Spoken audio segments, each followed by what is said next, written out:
Well, a very pleasant good evening to everybody. Welcome back to another episode of Second and Saints. I'm John Hendricks alongside Ross Jackson. We are cooling down from earlier, Ross. It was quite the hot outside, is what I would tell you for today. No hot? Yeah, yeah, no hot. That's exactly what I'm going to Very call it. hot? But yes, sir. But man, how you doing this evening?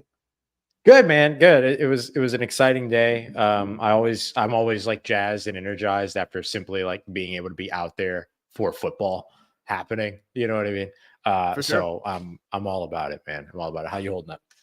Yeah, man, just cooling down a little bit, and Yeah. so I think we got some storm rain stuff coming through, so that'll be Yeah, I heard fun. like a little So bit of thunder.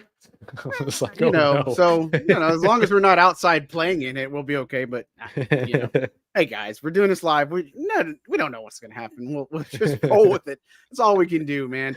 So I'm glad to hear you doing well, and obviously we know why we're here. We're talking about Saints OTAs, talking about our notes and observations. Tons of them today.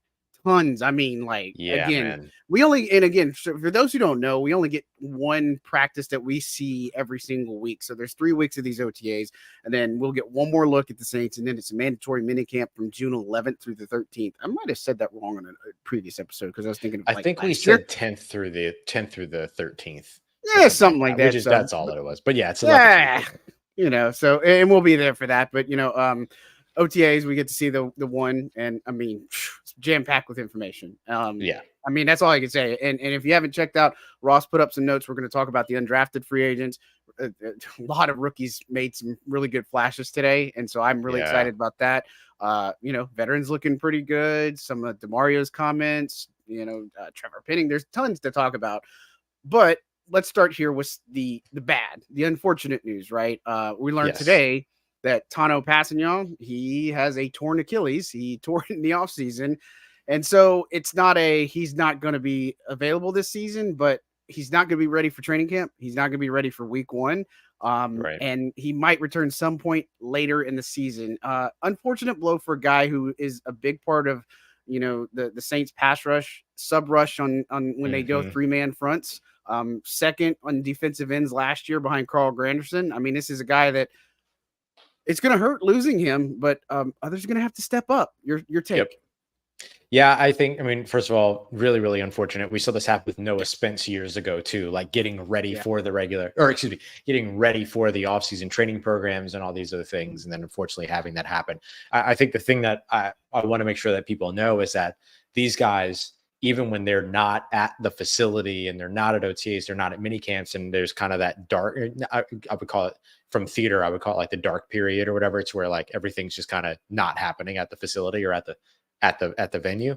These guys are still working. They're out there working with their trainers. They're out there doing, pass rushing academies or tackle academies or whatever. Like they're just out there working no matter what. And sometimes you have an injury that happens when they're preparing for the offseason program. The grind just doesn't stop. And so really, really unfortunate.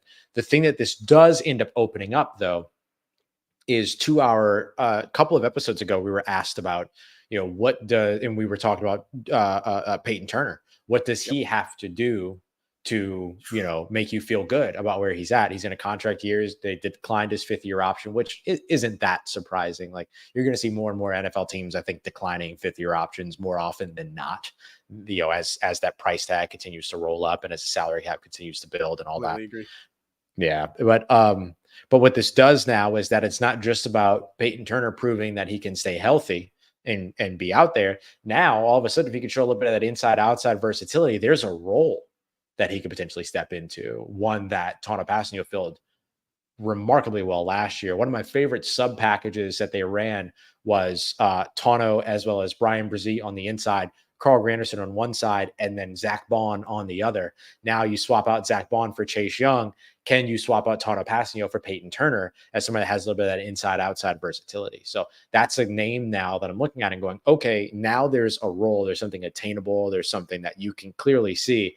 And I think Peyton Turner knew that well before we knew that. But there's something you can clearly go after here if you can show a little bit about that versatility. Yeah, you saw it in the final game of the year, right? I mean, you saw Peyton Turner kick inside, and if he can stay healthy, I mean, this is you being handed something on a silver platter right now, right? You need to stay healthy and to just produce, and you have the opportunity. Now I know Isaiah Foskey is going to Productive get when some he's out extra there. things. Yeah, he Yeah, can for be sure. productive, but again, but Foskey's not a guy that you're gonna put inside. Peyton Right. Turner, you will put inside, and so I'm fascinated to see how Todd Grantham actually is able to deploy that. But it is a big loss, and the fact is you don't have Chase Young out there right now. You don't have Cam Jordan out there. It's interesting talking to one of the players that Chase Young is doing really well. He should be ready for training camp, is what I was told, and so he's Ooh, definitely wow. doing his rehab. So, and again, that's from one of the players, and we're not going to say who, but it's Right. promising news, right? And so, Yeah. it's unfortunate because again, Tano is a big part. He's been a great teammate. He's awesome in the locker room. I remember seeing him at the HBCU combine. He's the one that's in there. He's lifting weights. He's doing all the things. Like he's somebody who just stays around and all that stuff. And so it's unfortunate. But this is a part of the game, and it just stinks because it happened in the offseason. It didn't happen on the playing field, but at the same time, it happened in the offseason. So he does have some extra time to obviously heal up and stuff from the Achilles. And look, I think correct me if I'm wrong. I can remember. I think it was Alex Okafor who popped his Achilles previously, and he actually had a heck of a rehab comeback. And so I think Sheldon Rankins did it too. Yep, Rankins like was exceeding another the timeline.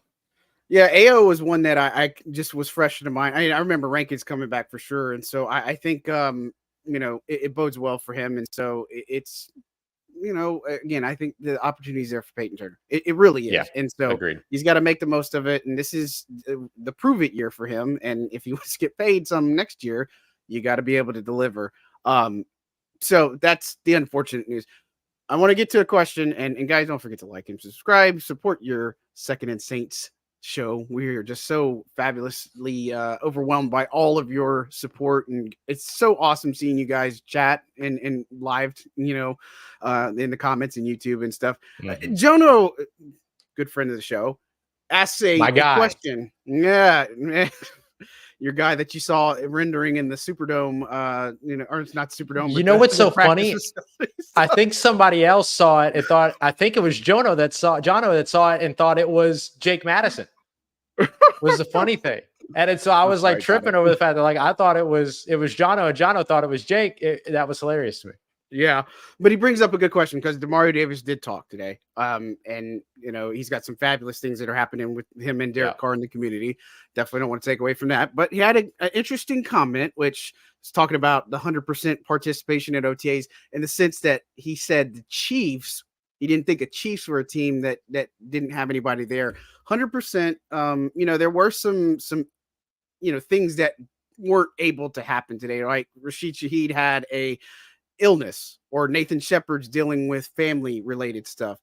But there are some big people that are not at Saints OTAs. And again, you got to remember it's voluntary, right? Is this a big deal, first of all, and what to make of it? I don't think it's a big deal.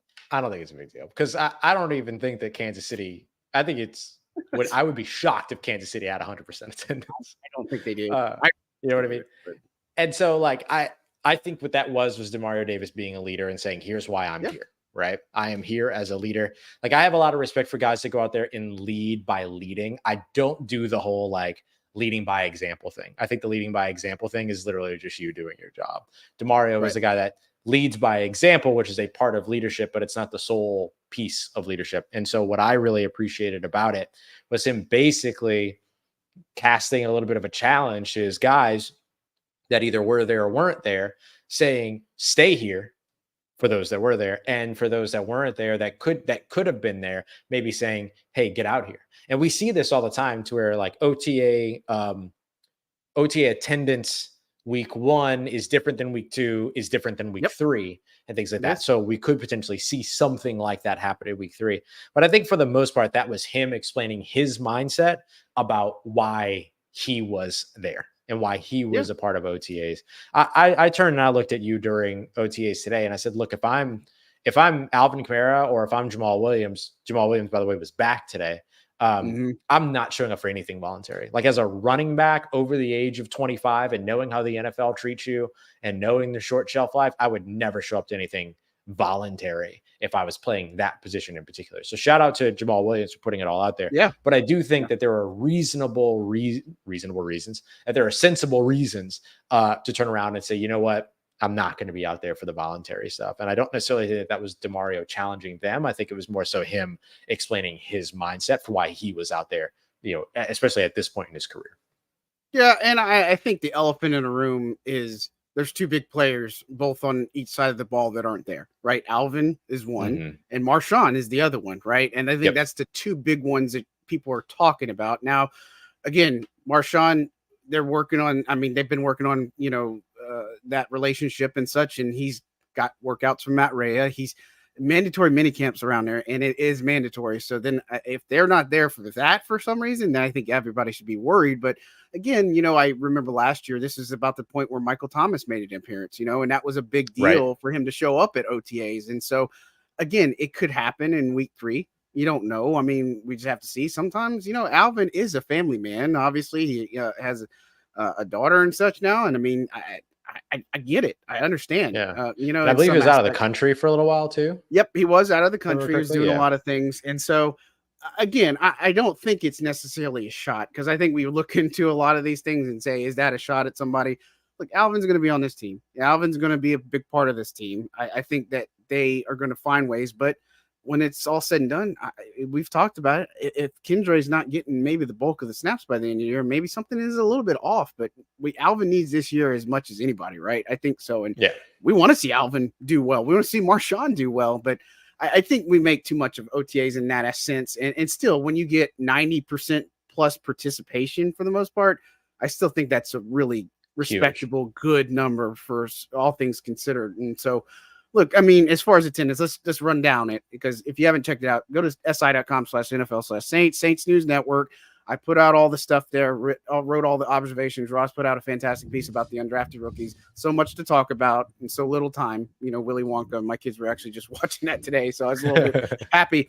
But among those to return, so you put out Jamal Williams. That was a big one, right? Nathan Peterman was back.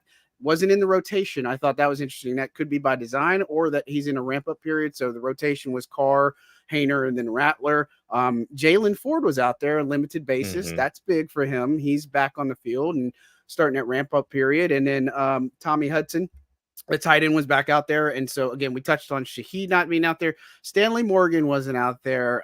Paulson Adebo wasn't out there. He was last week. Kool-Aid McKinstry, he was in the locker room. I wouldn't worry too much about that. Obviously, he's dealing with the offseason surgery. Nephi Sewell. Now, we did see him with the linebacker group, but he wasn't in pads or anything. So that's an encouraging sign for a guy coming off ACL injury. JT Gray, he was absent today, wasn't last week. Ryan Ramczyk, Tano, we talked about. Nathan Shepard, we also talked about. And then Chase Young is obviously the surgery. I look at that. I don't think that's, again, with the exception of 2 players we're talking about, I don't think that's a big a deal, because, you have the other guys that are dealing with injuries. Oh, and Nathan Latu, that was another one, but he was not there. But he was in the locker room. So these guys are around, but they're not necessarily in the practice field.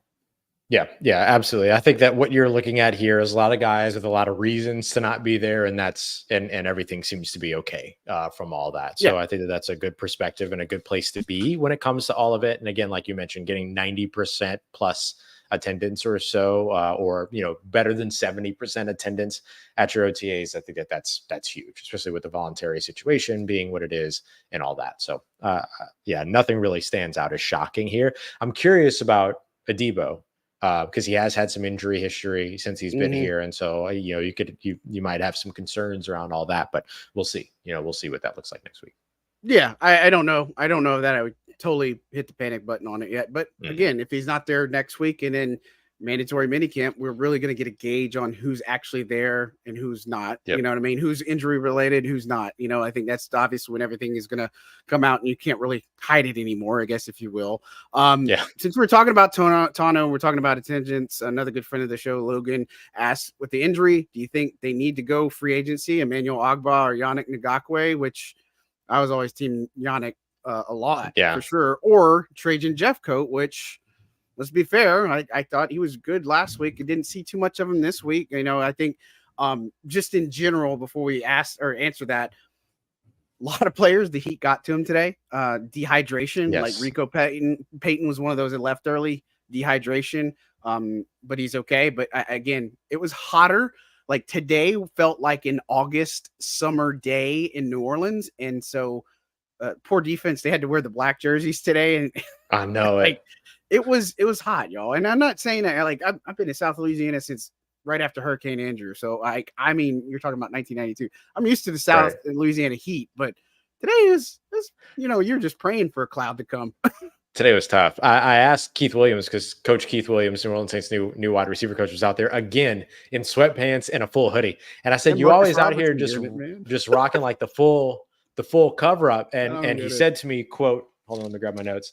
I'm built different." So I mean, that's what I got. To be from him, fair, so. and it's funny. I talked to Denarius McGee earlier after practice too, and he was talking. He's like, he wakes up, man. He wakes up just being excellent and all these other things. So it's just all sorts of funness that Keith Williams, It. man. We talked about him plenty, but man, that's going to be Yeah. one of the best hires I think the Saints have made in the offseason. I know Agreed. Clint Kubiak and all the other ones, but man, I like Keith Williams. And one other thing, I didn't put this in my notes, but one thing to appreciate is after practice, he had the entire wide receiver group in a huddle, and they stayed Yep. about maybe a good almost 10 minutes after practice while DA was talking, just to talk about different things. Now we don't know the nature of it, but that's a good sign of a good leader, and I think that's worth praising, if you will, and just kind of some things Mm-hmm. that kind of get lost in the shuffle. But I mean, this guy's a leader, and I really am excited to see what he's going to be able to do. But going back to Logan's question, do they need to sign somebody, or are they good with what they got? Because I think Trajan is one, but you got Nico Yeah. Lalos, who was preseason darling last year. But at this point, they got to go get somebody right now. Yeah, as much as I would love a signing of Emmanuel Ogba or a signing of Yannick Ngakoue, I think what's more likely is that they go and grab like a Kyle Phillips or something like that. Mm. But the thing about this too is that I think they've already made their move for this injury, right? Yeah. Because this isn't new information. This is new information to us. It's not new Correct. information to the Saints, right? Great Because point. again, you know what I mean? So Passanio was injured, excuse me, did have the Achilles tear before like the off season. And so with that being the case, or before offseason activities and things like that. So with that being the case, the Saints were already aware of this. And so they've probably already made the move that they're going to make to go with all of this. But, that's the way that I would look at it. So I doubt that they make a move at all at the position. But if they did, I would see probably them going to like Kyle Phillips or something like that, like somebody that they've had in the building before. Yeah, I don't see it either. Again, that's why we talked about Peyton Turner, Isaiah Foskey. I mean, this was a crowded defensive end group as it was, you know what I mean? And so maybe it opens the door for more from some of these other players. And so we'll have to see. And again, you don't really get to tell how people are really doing until you get to training camp. And so, look, if somebody else goes down, I mean, they're fine from a numbers perspective at the moment. But, I think we should expect Cam to get ramped up here shortly. And then, like we talked about Chase Young, I think training camp he's right on target for training camp. And so I think that's good. And, then we'll kind of figure it out. Yeah, there's your Tano Passanio signing right there. It was Chase Young. You know what I mean? Like it was Chase Young, it was Trajan Jeffcoat, it was Nathan Latu. Like they kind of already did it. Yeah, and I feel good about the room. I know it's on paper, right? But they got to get to the quarterback faster. That's why they got Chase Young. And I think they got some prototypes there that will help get to the quarterback a little bit faster. And so, again, I think they're set for the most part, but things can change, and hopefully there's no more injuries, because the injuries suck. Yes. I'm going to tackle this question, even though, it's a short no. But a scenario where Dennis Allen's gone and Kubiak becomes head coach. I mean, let's just talk about this. Did you see some of the projections for the Saints to finish 4-13? I kind of laughed at that one. Like, I literally just said, this person is smoking a lot of good ganja, if you will. And that's putting it nicely. But 4-13, come on, man. Like, y'all just putting stuff out to just put stuff out. Like, it's just like Facebook. You just start crap just to start crap. Like, slow down. But the question is, if Dennis does not have a good season, again, I think it's playoffs or bust. You have to make the playoffs with this team. You have to do it. I don't know, and I don't get the sense that he's going to be ousted after this year. I just don't Yeah. feel that way. Yeah. Unless it just goes, if you do finish a 4-13, then I Yeah. It's think got to you be have to. You abysmal. can't. Yeah. But if you turn in another 7-10, 8-9, 9-8, we're so close, or we're close, he doesn't get the boot. I just don't feel it. Now, long Yeah. term, do I think Clint Kubiak could be a coach? Yeah, absolutely. He comes from that great lineage, which, oh, by the way, Daenerys McGee is part of that. He's talking about Bobby Slovak in San Francisco, and kind of the Clint as the passing game coordinator, all that connection. It's all intertwined. It all makes sense. So that's where that kind of came from. And so, again, the short answer is no. Your thoughts? Yeah. Yeah. No, I would agree with that. I don't think that there's any sense of trying to move on from Dennis Allen expeditiously or anything like Yeah, that. Like I don't see any of that. I think it's got to be like a abysmal season where that is then the result. Like that in order for that to be the result. And interestingly too, like Clint Kubiak has talked about before how he's not here for the spotlight. And yeah, so I'm curious about his own desires to be a head coach too, because you can want to hire him all you want, but if he doesn't want to be that guy, then he doesn't want to be that guy. You know what I mean? So I'm curious, and I'm curious if that would even be something that would be of interest to him, whether it be at this point or at some other point. Now you only get 32 of these jobs possible, so sure. Yeah. you probably take it if you're offered it. You know what I mean? But at the same time, I don't even know if that's going to be like something that's necessarily like in his desire. He strikes me as a scheme guy, not a rah-rah leader guy and stuff like Mm-hmm. that, at least like Yeah. publicly and stuff. And he talked about not being not wanting to, he's not here for the spotlight. He's here to produce and all these other things. So I don't know. I don't know if the stars align from even the early perspective of interest for that to even be the case.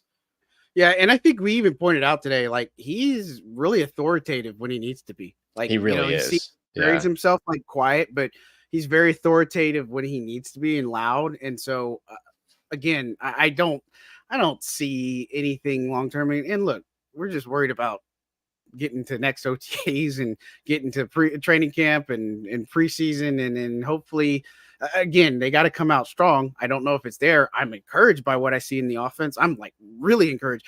I joked with you today. Yeah. I think we've seen more motion in 2 practices than we did all of last season in training camp. Anything?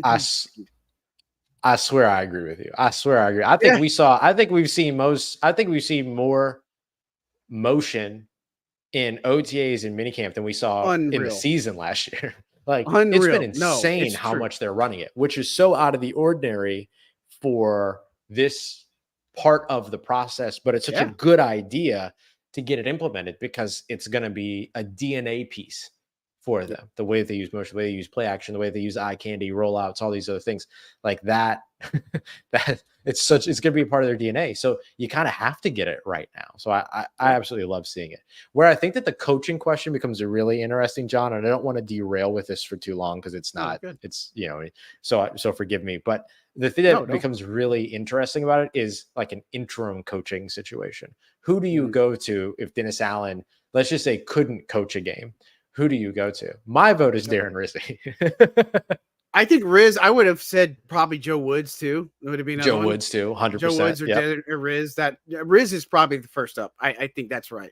Riz would probably be. And I mean, he's got the assistant head coach tag, so it also makes sense hierarchically. But the other piece of it too is that, like, I just like seeing that dude argue with a referee, 100% sign me up. See, Darren Rizzi throwing a challenge flag, please. Yeah. You're gonna see that thing hit the goalpost the way he throws it, I'm sure. Oh man. Yeah. And so but one of the things, again, we're gonna stay on point, but like we're talking about Kubiak, the motion. Like we saw a play where Juwan Johnson and Dallin Holker went in motion on the same play.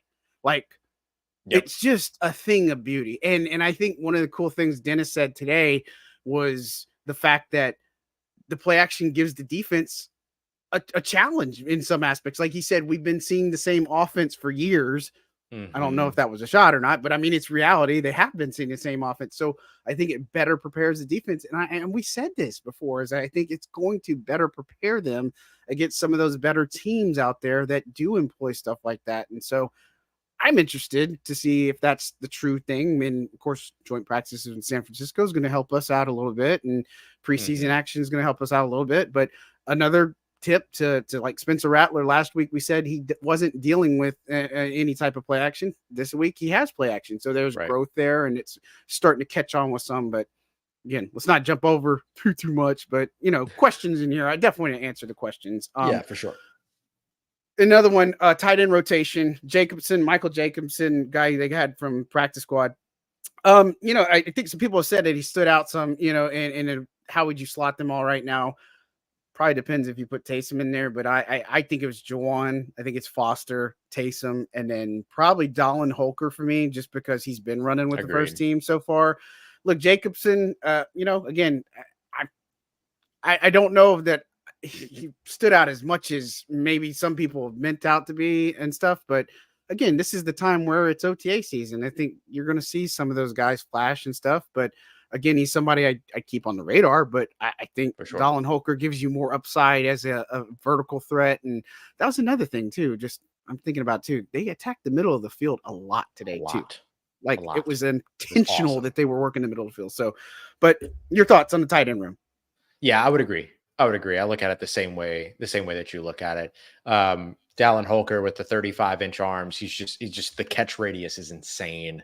And then the ability to be able to utilize him in the short area of the field, the ability to move him around. He's just a very interesting piece. And I had somebody tell me to watch out for Dallin Holker if he's able to pick up the offense, or once he's able to pick up the offense. And so I feel like, and so I feel like the confidence is very much there for Holker as well. I think Jacobson could be like a really nice, special teams asset, and a really nice, practice squad guy that you can fall back on that can make some plays for you as a pass catcher, because he has had some nice catches over the course of the two OTAs, but I would still kind of slot him in right now as having a bigger hill to climb than Holker, and therefore behind Holker. But we'll see how things pan out, as you mentioned, throughout the rest of the process. It's early, but yeah, I very much expect it to be like, if we were to say who's your top four, it's Juwan, Foster, Taysom, Dallin for me. Yeah. And Jacobson's a little bit different type of breed. Like Dallin's more of a pass catching threat, and then Jacobson's more of a dirty work guy and can catch some passes and stuff. And there's value in that. Yeah, there is. And that's why I always say, like, somebody like Foster, he doesn't get a lot of love in some aspects, but he's a trench work guy. It does the dirty work first, and then he can catch second. I mean, that's just sometimes what you have to have. You have to have a balance. And so I'm fascinated to see how it goes. But again, it's a name to keep an eye on. And we had plenty of names to talk about from today. Right. Let's jump in again. I like the questions. Yeah, so keep them coming, guys. Really appreciate it. Yeah, it's a good thing when you have interaction. But O-line, how's that looking? Well, I mean, it was different, not different, but like Nick Saldivaris left guard today. What's interesting, I talked to him yesterday. Yeah, the whole way through this time. I actually talked to him. He's actually playing around 330 right now. He said he's bulked up, and it looks like it. Like, he is bulked up a good bit. I thought he was losing a little weight, and I asked him. He's like, "No, man." I said, "I'm actually pushing closer to 330, and he's actually put on some like muscle." So I'm pretty fascinated. Yeah, if he put on weight, it was muscle for sure. Yeah, and look, I turned to you. I said during one of the plays, like, he had a really, really nice block on Carl Granderson. Like, that was one of the reps I saw, and it wasn't like full contact or anything, but like, he was right in the position with his hands, the placement, all the things that you'd want, and was able to stop Carl Granderson kind of in his tracks. So again, so he was running. Yeah, correct. And so I think that's encouraging. But Tali SF back at left tackle, that's interesting, because you got a second-year player at left guard and a first-year player at left tackle.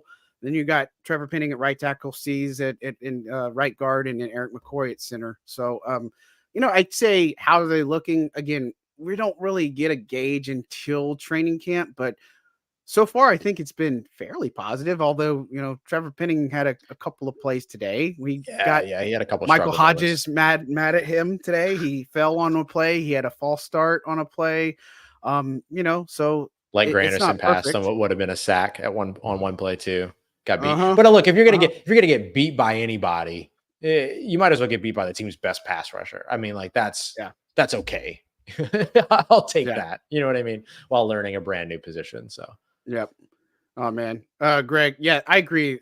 Did you see those power rankings for Derek Carr? Like, I think I saw one NFC South. He was like 20, top 10. 25th, they didn't even rank him top 10 in the NFC South. Like, come on, guys. Wait a minute.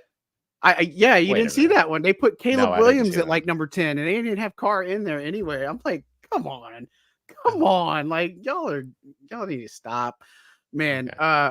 Yes, thank you, Paul. That is the OG Louisiana Ice Gators jersey. I grew up in Lafayette, so thank you. It is one of my Sick. amazing pieces that I have.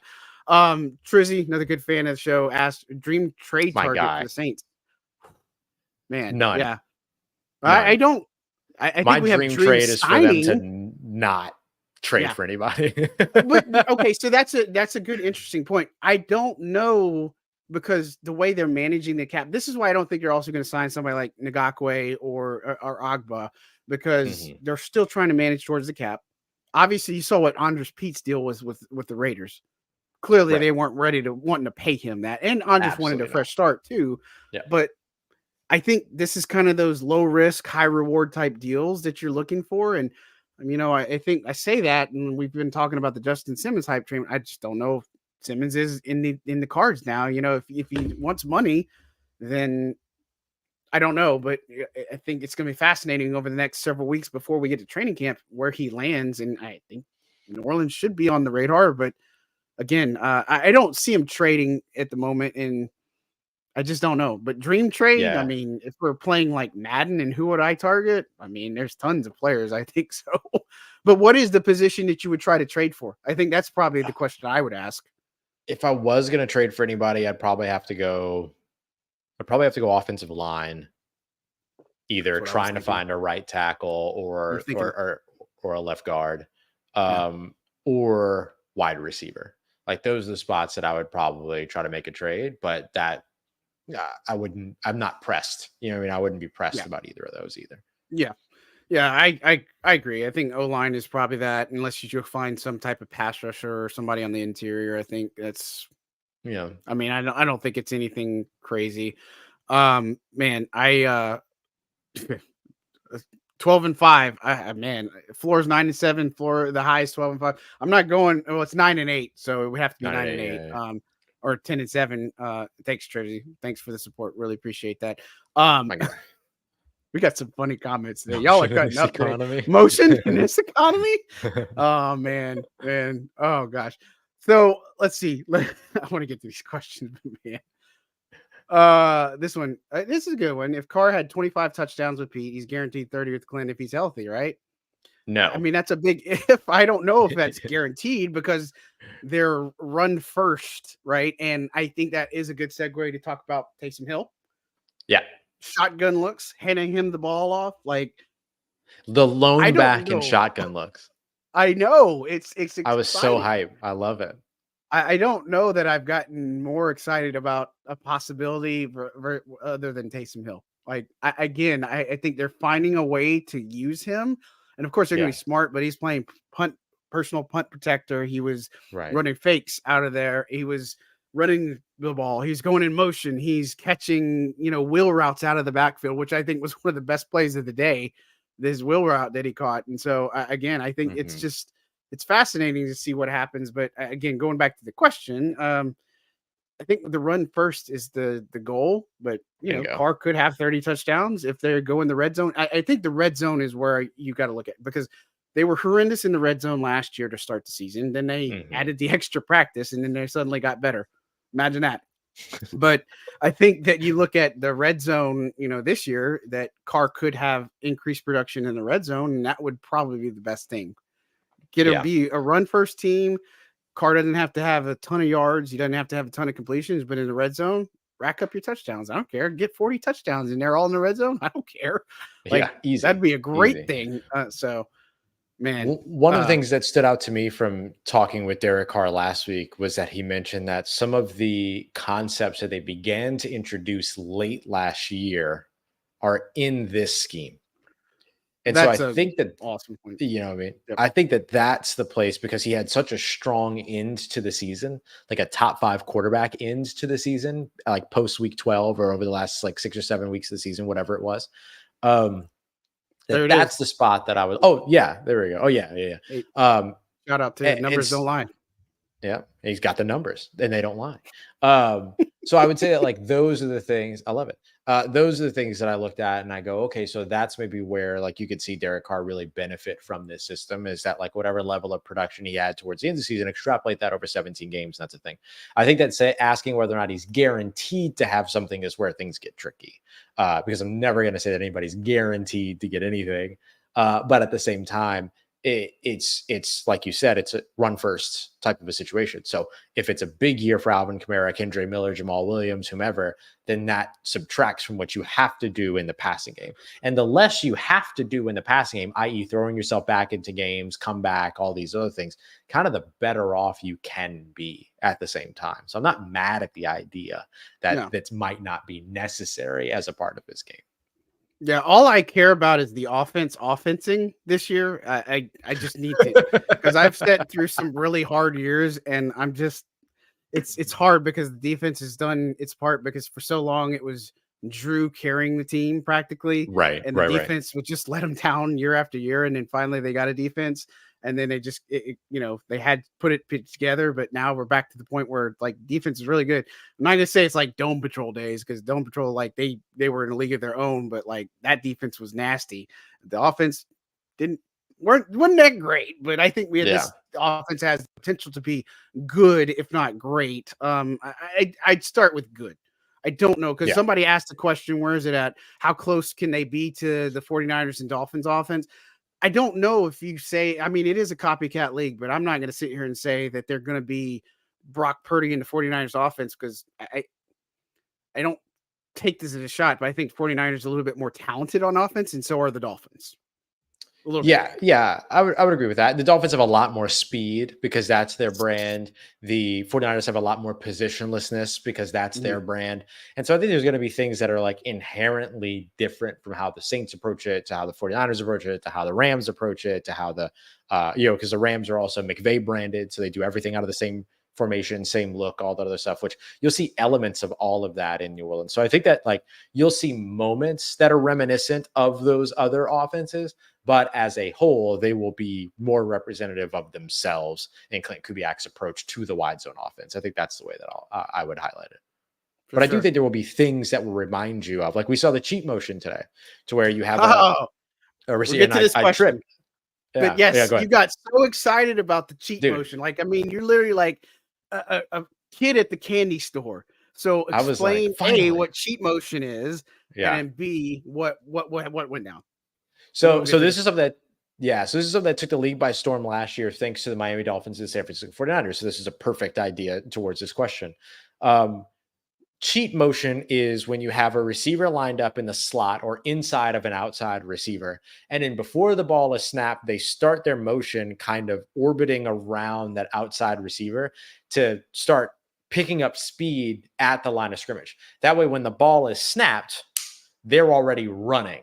And so it's just an easier way to get your receivers to top speed without them having to start from zero at the snap. Think about like watching like the Canadian Football League, and then the receivers run up to the line of scrimmage, and before they get to the line of scrimmage, the quarterback snaps the ball, and these guys are already at top friggin' speed before they get 2-3 yards downfield.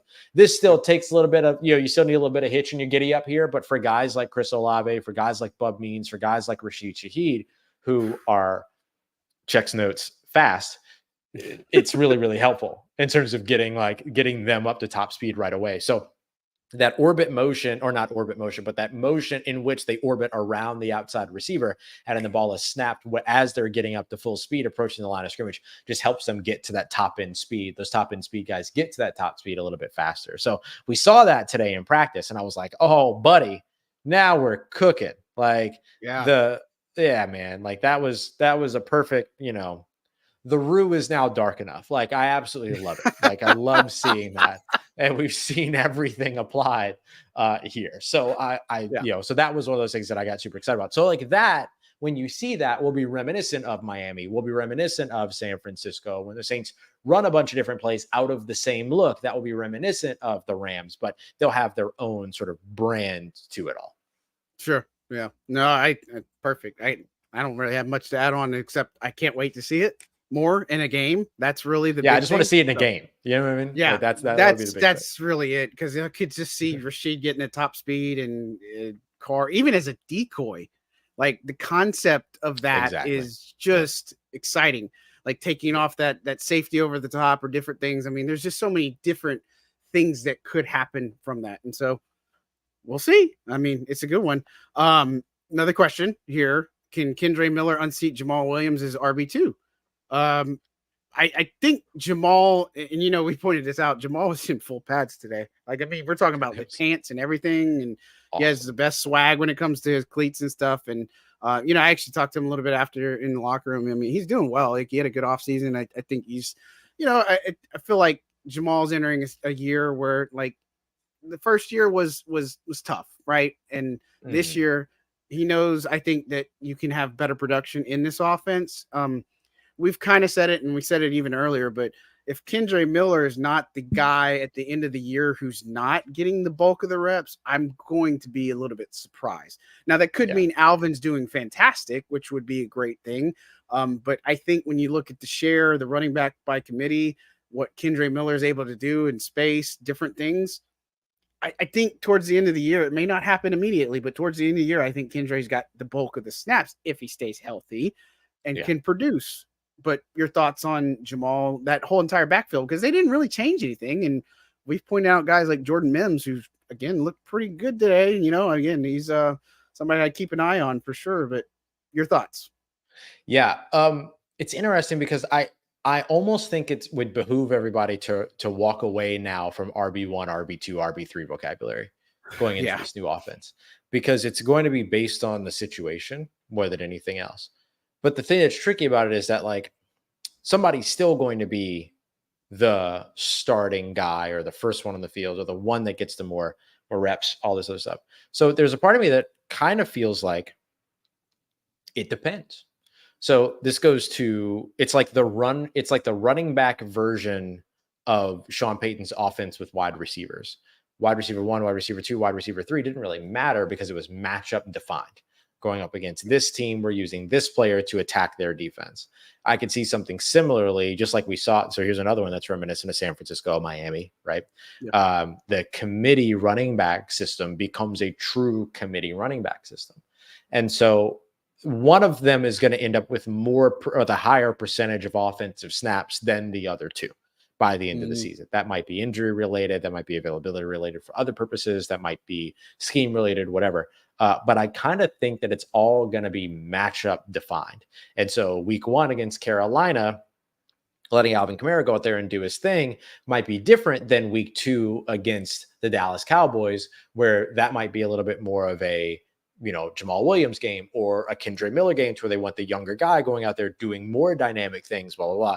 And so I really think that that's going to be kind of the thing that defines RB1, RB2, RB3 is that's all going to move around by game. You're going up against a weak defensive line that's dealing with some injuries that has been, moved off their spot over and over again by previous offensive linemen.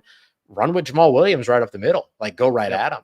And so I think that like it's going to depend. But if I were to project how the carries end up by the end of the season, or I shouldn't say the carries, sorry, the percentage of offensive snaps, because some guys are not just going to be carry guys, they're going to be reception guys.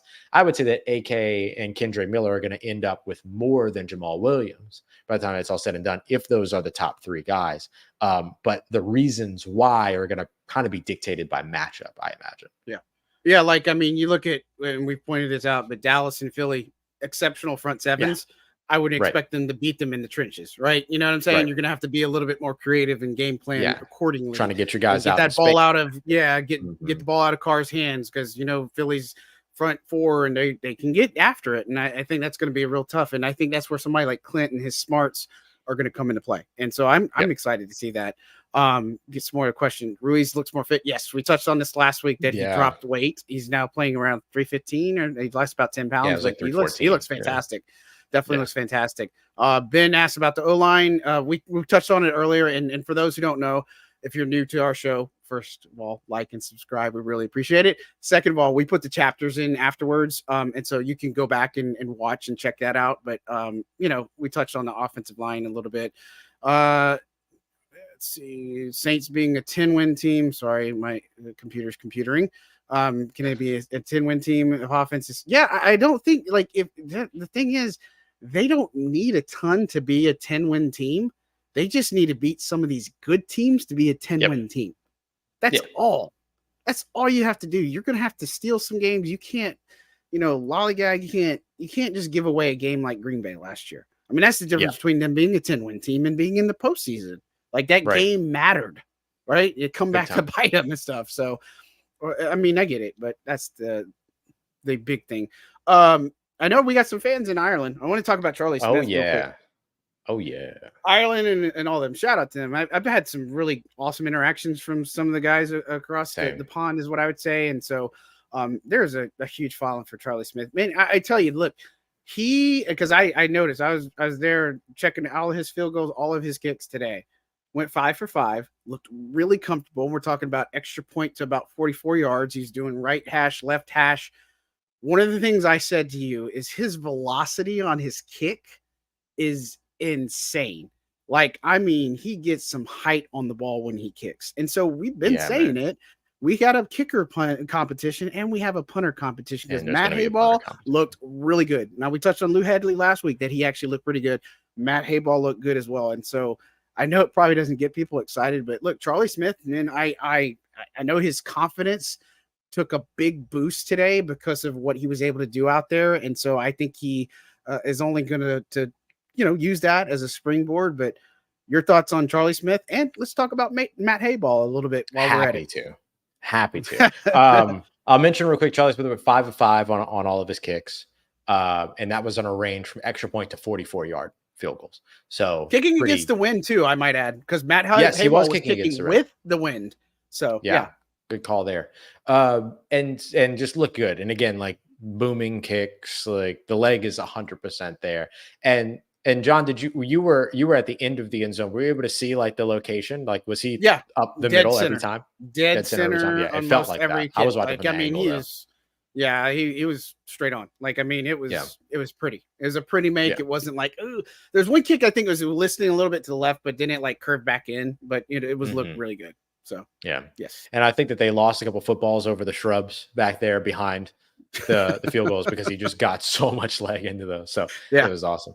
And then the Matthew Hayball, the thing that stood out for us was that he had, was it 3 punts, John, over 5 seconds of hang time? Yeah, definitely let's consult my notes. So he had one 5:03, 5:28.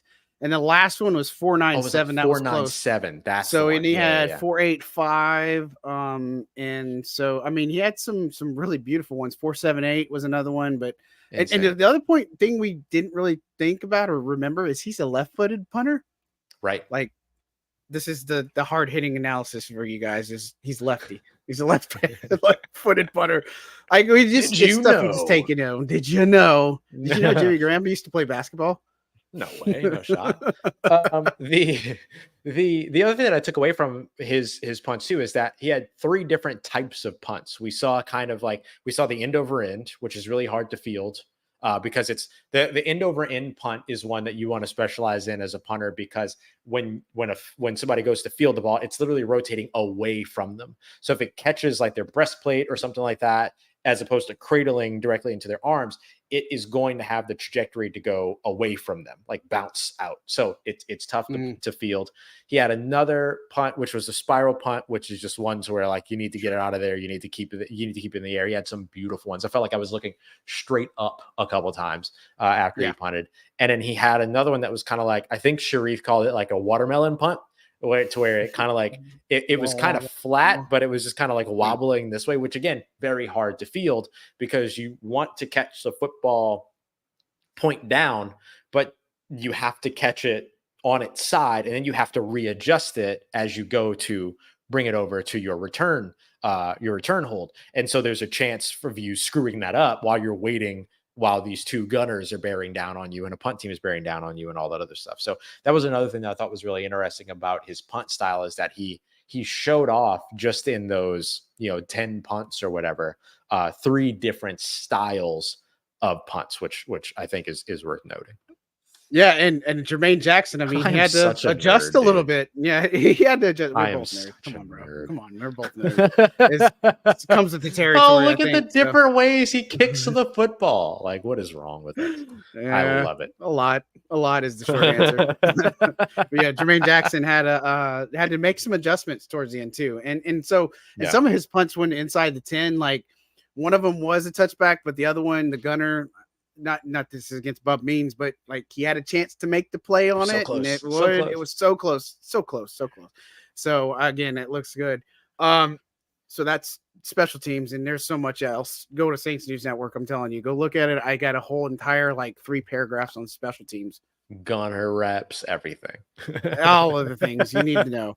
Marquita asked a good question too. With the cap situation, would it put us better situation for next season? You know, Mickey actually talked about this some at the Golf Classic, and it's not like it's a space where it is great, but they're working towards it. Is the Yeah. thing is what I would say. They're still going to have to deal with some things next year, for sure. Just because that's the nature of the business. I mean, if they trade Marshawn, that still would kind of hurt, or they release Marshawn, that would hurt. I mean, there's certain things you got to figure out. Things with Alvin. I mean, there's just a whole bunch of stuff that could affect the cap situation. But I think this is a thing. The plan all along is that they're trying to not be where they have to keep making up, and then they do it every year, and then they get roasted. Yeah. But again, people don't understand. The deals with TV go up, and they're really just trying to catch up from COVID. And if COVID That's didn't really what they're happen, trying to do. Yeah. and if COVID didn't happen, everything would be fine and nobody would care. But you know, here we are, and you know, Poindexter's over here. Well, the Saints are in salary cap hell and all this other stuff. And like, I mean, you know how it is, dude. He's just I love ridiculous. those dweebs. Yeah, you're calling us nerds because we know about football.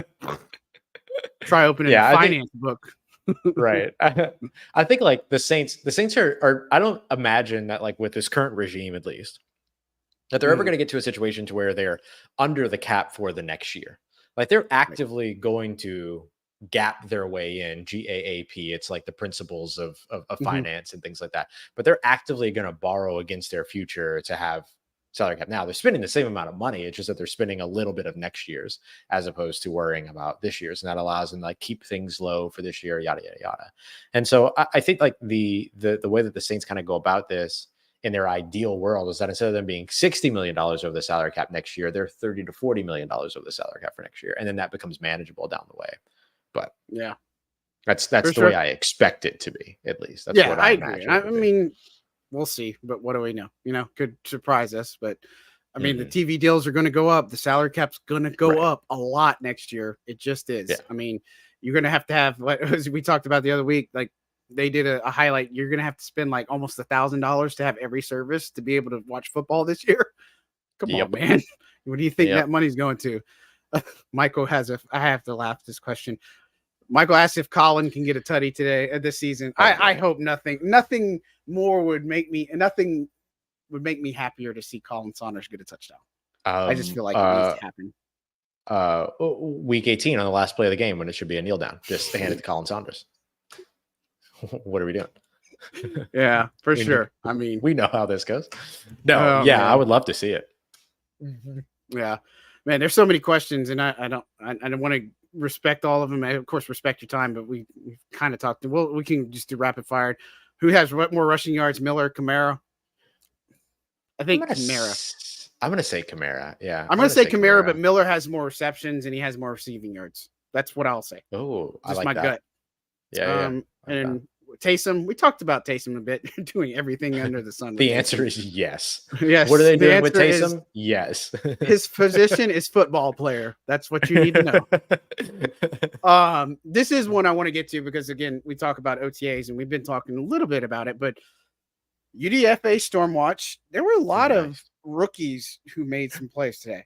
And you wrote about a couple of them. That's why I grabbed my pen because I wrote it. Yeah, we got notes from it and all that stuff from like official. Miller Bradford, I think, is probably the first one we start with. 2 picks on Spencer Rattler today. Yeah. It's set up by a really nice pass breakup by Lawrence Johnson on the first one. He's another one. He also had another pass breakup. So Lawrence Johnson had some pass breakups. Christian Boyd had some tackle for losses. We saw Kyler Ball with really some pressures. Isaiah Stallbird looked pretty good. Tackle for a loss for him too. Yeah, so I mean, talk about what you saw, what you kind of wrote, but there's a lot of rookies that were making some good splash plays early on. This is a really good thing. Yeah, I highlight Miller Bradford and Isaiah Stallbird just because we've seen it now for 2 practices, right? So we've seen them Yeah. have these impacts. Bradford looked pretty good his first week, and then coming into the second week, finally getting a couple of interceptions. And again, just to walk away with 2 interceptions in the same practice, that's typically really good. You Yeah. don't see that a lot. And Mhm. so because we're talking about him being on the field for 8 throws of Spencer Rattler's, and he intercepted a quarter of those passing attempts. Like that's the way that I would look at it here. And so the first one was in 7-on-7s, as John mentioned, tipped up by Lawrence Johnson in coverage on a target to Bub Means. And you're going to notice a trend here on a target to Bub Means, gets tipped up, and then Miller Bradford was able to intercept it. Would have been a pretty nice return. I wouldn't call it a pick six. Would have been a pretty nice return. He had some green grass ahead of him, but again, it was 7-on-7, so who really knows? And then comes back later on in team drills, double coverage down the field. Spencer Rattler targeting But Bub beans Means, and went for him in double coverage. He was throwing against the wind, so the ball came up a little bit shorter hung up than there. I think he intended. It hung up big Right. time. But Miller Bradford just did what he typically does as a playmaker, and he What he did at TCU. adjusted. Yep. Yep, he adjusted, got under the ball, clean interception, nice. So for me, like that was a big standout thing. For Isaiah Yeah. Stallbird, the thing that I really liked about him was that last week we saw him with a great just read and react on a pass by Spencer Rattler, jumping the route to the tight end. No, it wasn't to the tight end. I think it was to Kyle Sheets actually. Yeah. And Sounds right. ends up being able to make a jump on the ball. Ended up not being able to reel in the interception, but still like great jump on the ball. And then this week we see him get into the Good memory. It backfield was on. Kyle Thank Sheets. you. Nailed I it. just had to check notes. We come um, prepared, y'all. and then the next one was, and then today he had a really nice tackle for a loss, breaking in from the backside of a zone run that was going to the left side. So he was coming off the backside of the formation, breaks through the line of scrimmage, and then got in position for what looked like it could have been a tackle for a loss. I'm sorry, I can't give you better than that, but they're not Yeah. actually tackling, right? So Right. like that's the best that we could do. And Monty Rice was also in position to make a nice play there too. Yeah. But that was another play to where Stallbird stood out. So now we've seen him in coverage, which former safety transitioning the linebacker has also played linebacker before, but he has the coverage ability. So seeing that last week was cool, but then now being able to see him like shoot the gap in the run game, that was great to see as well.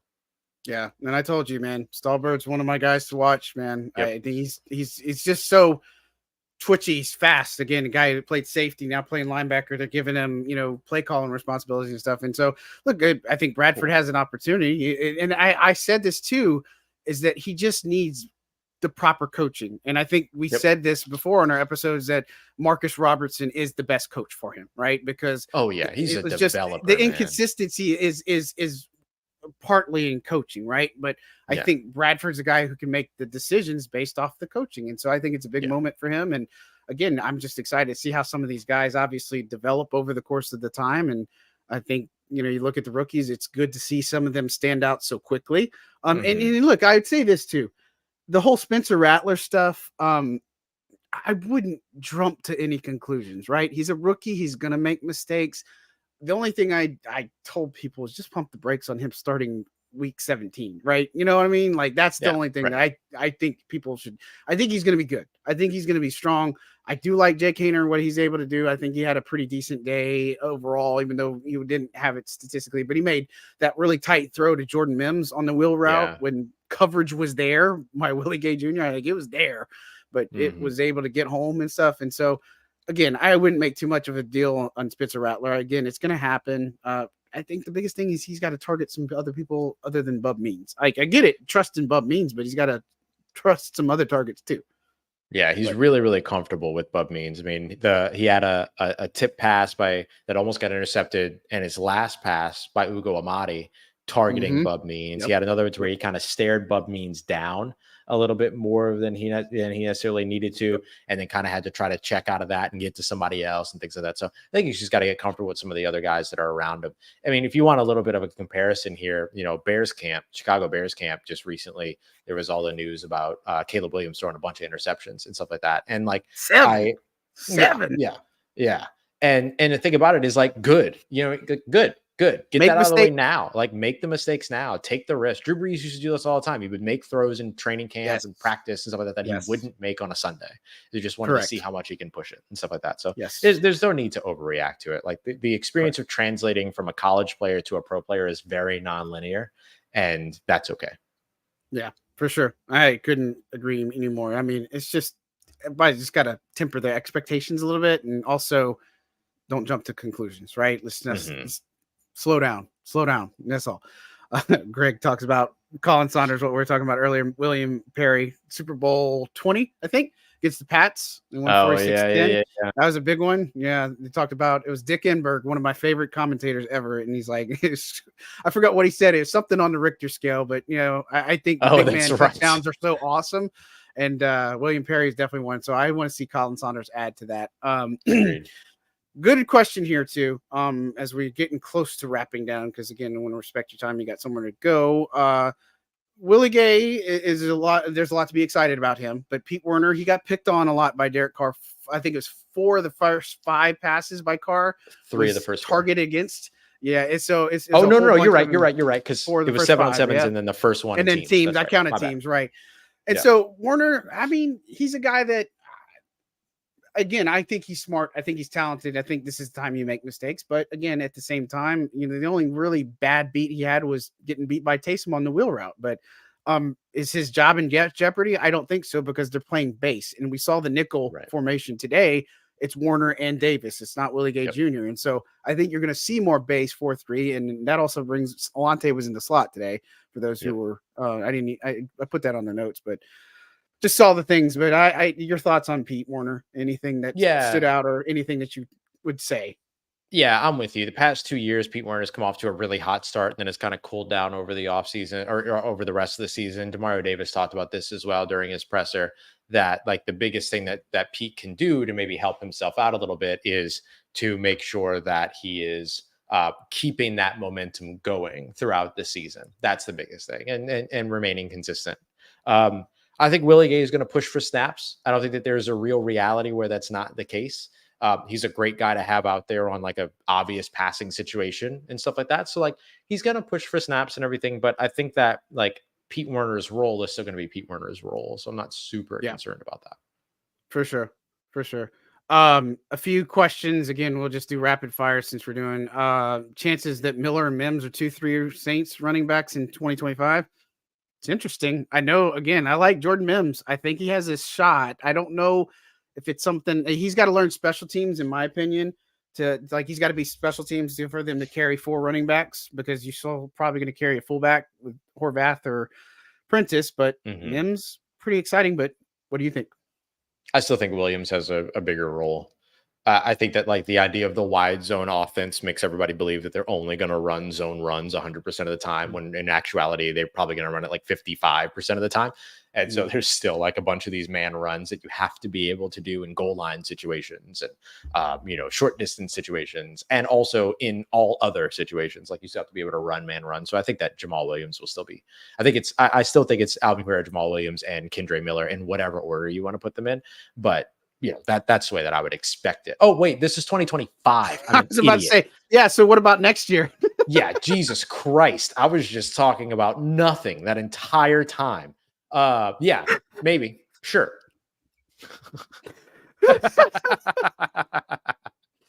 Awesome. Oh, man. Don't forget to like and subscribe for more hilarious stuff to bring to your day. Trey Asfoski, again, I talked about him last week. He looks okay. He looks fine. I mean, I think he's healthy. He's confident. That's the big thing and takeaway right now is he's healthy. Dale asked about the offense. We talked about them earlier again, putting the chapters after we get wrapped up and stuff. And so that will have, you go back and look at our thoughts on the offense. Ton of things to say on that. William Perry had his own G.I. Joe. Remembers that. I remember Sergeant Slaughter for sure. I was a big G.I. Joe fan, more Ninja Turtles growing up. But Tim asks, are we done a safety and free agency? I'd say maybe, but we'll see. I think they're going to add to the room, but I just don't know. I guess the only other thing I would say before we do get out of here, Ross, is any things we didn't really touch on, because I feel like we didn't touch on a ton of stuff for OTAs, but what anything that stood out that you want to point out before we kind of wrap up? Yeah, I think I'll mention real quick that Isaiah Foskey had at least one tackle for a loss today, which was nice to see. That Christian was Boyd true. had Yep. a yeah, Christian Boyd had a really nice day. One where he broke through for what would have been a tackle for a loss. Had another one that I would call like a stop at the line of scrimmage or something like that. Um, and so I would kind of put those out there. And then I would say Derek Carr looked really comfortable. And like, Yeah. look Yeah. for all the for all the fun that Jake Haener and Spencer Rattler provide as a conversation, it's Derek Carr that's got to go out there and win games, right? Like those guys aren't starting ahead of Derek Carr, and Right. He is your so quarterback. Derek Carr, yeah, so Derek Carr going 8 of 8 today. One of those might have been a sack, but you play through and everything. But going 8 of 8, looking good in the short, deep, and intermediate areas, attacking the middle of the field, as you mentioned earlier, John, and things like that. Like I think that that's one of those things where, like, I get it. Like, people aren't a fan of Derek Carr. I understand, but he's the one that's got to go out there and win you games and everything. He's the one that's got to go out there and do it. And so seeing him be out there and be comfortable and look good and look calm and all these other things like that to me was awesome. So I would highlight that too as like a big thing to take away. 8 of 8, good stuff, lots of motion. Maybe the most interesting stuff that the Saints did today were with him under center, which makes perfect sense. Or sorry, not under center, but at quarterback. Yes, exactly. Yeah, and a lot of gun looks, a lot of different things, and so I think that's the big thing is that you saw a little bit of everything in the offense, and I mean, shoot, it wasn't predictable. I mean, they had motion, Mhm. they had handoffs, they had running back flips, they had tosses, they had a whole bunch of Yep. everything. Like, I mean, inside zones, all those types of stuff. And so Yep. I think it was really good for me. Kind of stole my thunder, but Khalil Hudson was Oh, probably a guy that I liked yeah. today. Had a nice little pass breakup, and he just got enough on the ball to take away. I think it was a Dallin Holker grab on the Mhm. sideline, and so I'm really excited about Khalil Hudson. I do think that he's somebody that, man, you push for a roster spot. I think he can play in this defense, on this defense too. And so he's one, and I put Monty Rice on there. Is somebody, these are two Yeah. names that I think you guys should keep an eye on. Hudson, I think more so, but Monty Rice, he was doing a lot of the special teams work. They lost Sackbon, they don't have Nephi Sewell. Monty Rice came in late after being with the Titans. So I think that's somebody just to keep an eye on at the moment.